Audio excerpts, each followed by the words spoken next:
If you have clicked onto this, I am sure that this message is for you. We are on day 7 of 21 days of New Year, New Me resolutions.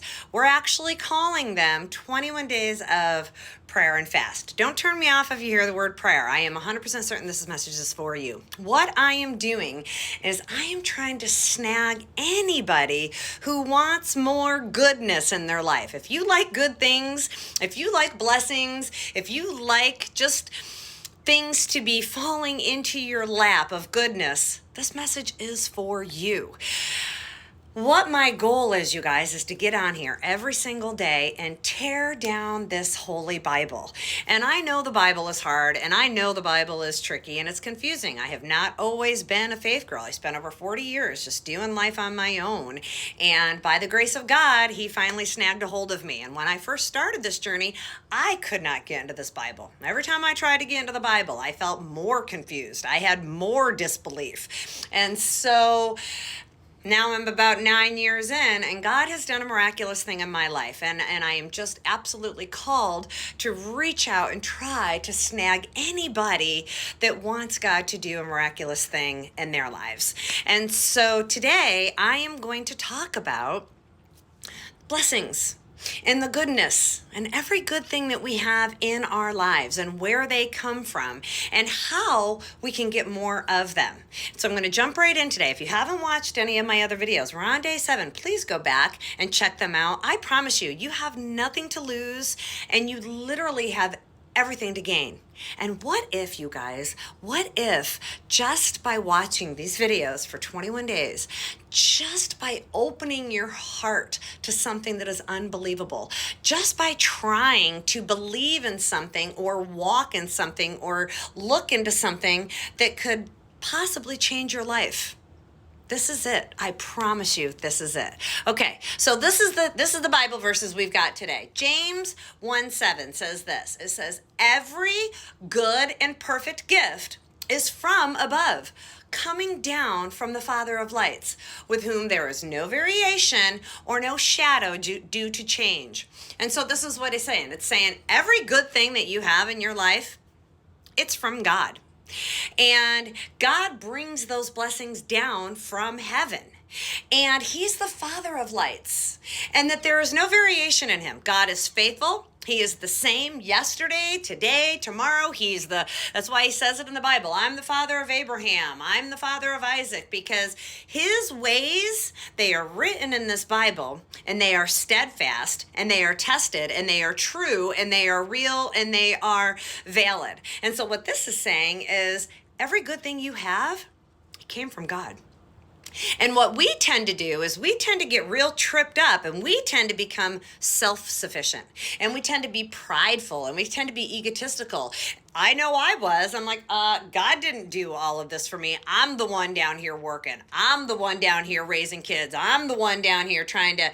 And so we can get real confused by the lies of this world, the lies of the enemy, things we've learned as we've been brought up. But the truth of the matter is that every good thing you have, it comes from God.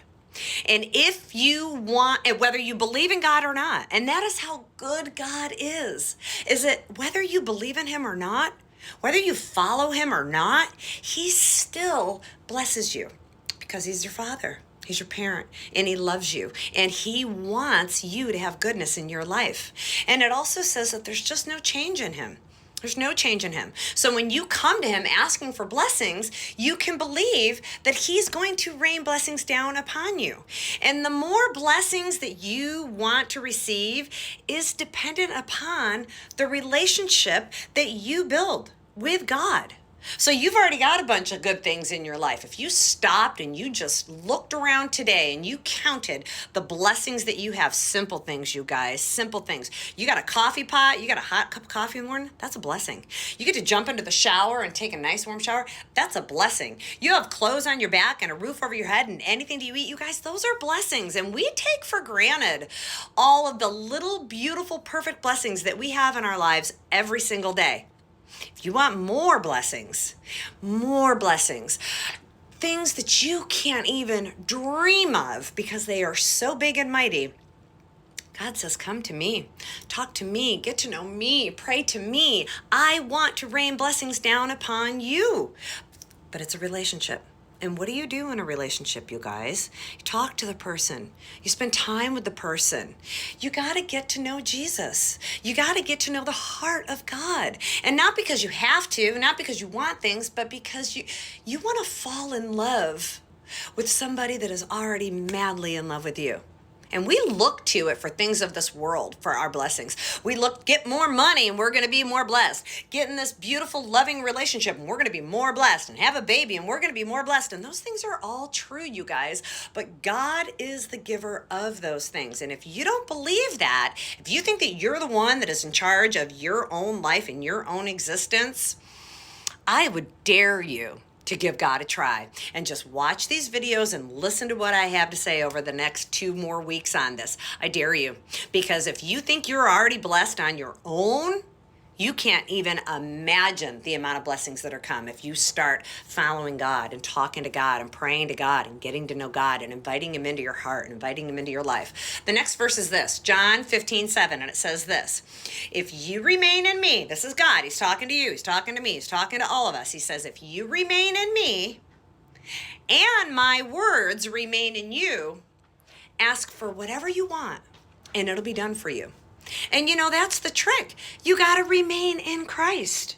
You got to remain walking in his words. If you're doing things on your own, you're never consulting God, you're never praying to God, you're never looking to what he wants, you're never trying to get to know his ways. He's talking to you, you're never trying to be obedient. He's going to bless you because every good and perfect thing comes from above. But if you want more,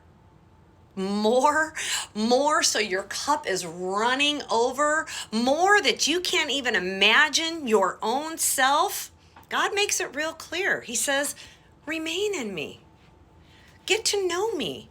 Keep talking to me. I talked the other day about taking your thoughts captive and talking to them to God. And every time you're going anywhere, even in your head, instead of replaying arguments and having to figure out this and having to control that and having to worry about this, you stop, pull yourself back, and you do what that verse says. You remain in God. You remain in his word. You start learning some Bible verses. So when you're all tripped up and you're all angry and you're all stressed and you're all frustrated, you can stop yourself and you go, oh, wait. God's going to fight for me. I'm supposed to be slow to anger. I'm not supposed to be nutting up on people. You can stop and you can, okay, be still. Just be still and know that God is with me. Other ones, I can do all things through Christ who strengthens me. If you are going at it alone, you guys, I'm not trying to say you're doing it wrong. I'm just saying that there is a better way. And God's blessings from above, every good and perfect thing that he brings you, I want you to be open to the fact that he does not answer prayers the way we want prayers answered. We want him to come in and just we prayed it, he blesses it, we go on our merry way, and there's no trouble. And that's not how God works.